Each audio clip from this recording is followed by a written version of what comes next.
Distribution कंपनियां हैं focus में। आईजीएल आज दिन भर तेजी में हम देख रहे थे, कारोबार कर रहा था। आईजीएल पर नोमुरा की कुछ इंटरेस्टिंग रिपोर्ट आई है, रेटिंग अपग्रेड हुई है और क्या कुछ खास है इस रिपोर्ट में बताएंगे हमें प्रियंका बताइए। अब करीब 6% ऊपर अब आ चुका है। बिल्कुल पूजा, और इनफैक्ट आप नोमुरा ने ना बहुत सारे रीजंस अपनी रिपोर्ट में गिनवाए हैं। पहले तो उन्होंने कहा कि इस वक्त रिस्क रिवॉर्ड रेशो बहुत फेवरेबल हो गया क्योंकि एक महीने में ही 14% गिरा है। जो रीजंस जिसके वजह से उन्हें यहाँ से अच्छा खासा अपसाइड 18-20% का अपसाइड उन्हें दिखता है, उसमें पहला रीजन अपग्रेड का है। आईजीएल को जो गुजरात से सोर्स होने वाली डोमेस्टिक गैस थी, अब उस पर कम टैक्स देना होगा। 15% के करीब टैक्स होता था, अब ये घटकर सिर्फ 2% रह गया है। इनफैक्ट एक दूसरा बड़ा रीजन जो इनका हेनरी हब गैस इंडेक्स है, जहां से ये काफी बड़ी मात्रा में गैस सोर्स करते हैं। 60% ऑफ द जो इनका कंपोनेंट है गैस का, वो इसी इंडेक्स से आता है, हेनरी हब से। इस पर निर्भरता इनकी बहुत बड़ी है। अब वहां से दाम कम होने की, यहाँ प्राइजेस में सॉफ्टनिंग की उम्मीद है क्योंकि सीजनली साइक्लिकल ये चलते हैं यहाँ दाम, और काफी समय से हाई भी थे, लेकिन अब आगे चल के ये कम होंगे और फर्स्ट क्वार्टर FY27 से तो ये कूल ऑफ अच्छा खासा दिखाई देगा।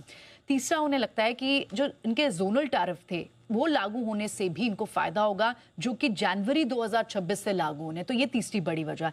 चौथा, दिल्ली में जब से CNG to EV transition buses का हुआ है, आईजीएल को भी फर्क पड़ा है और इसी वजह से इनके जितने भी वॉल्यूम्स थे वो घटे पीछे के महीनों पे, लेकिन ये अब कंप्लीशन पूरा होने के आसपास है। ये जो ट्रांजिशन हो रहा था बसेस का CNG टू EV का, तो ये पूरा करीब होने के कगार पे। और वैसे भी इनका जो कंपोनेंट, जो वॉल्यूम रह गया है CNG बसेस का दिल्ली जैसी जगह पे, वो काफी कम भी रह गया है। तो ये वाला भी जो एक रीजन था, अब इसमें भी यहाँ एक टेलविंड दिख रही है उन्हें, और इसी बेसिस पे उन्हें लगता है कि आगे आने वाले समय में, और इनफैक्ट थर्ड क्वार्टर से ही, इस FY26 के थर्ड क्वार्टर से ही मार्जिनली जो मार्जिन है उसमें सीक्वेंशियली बढ़त भी देखने को मिलेगी। लगभग 3% बढ़कर मार्जिन आ सकते हैं।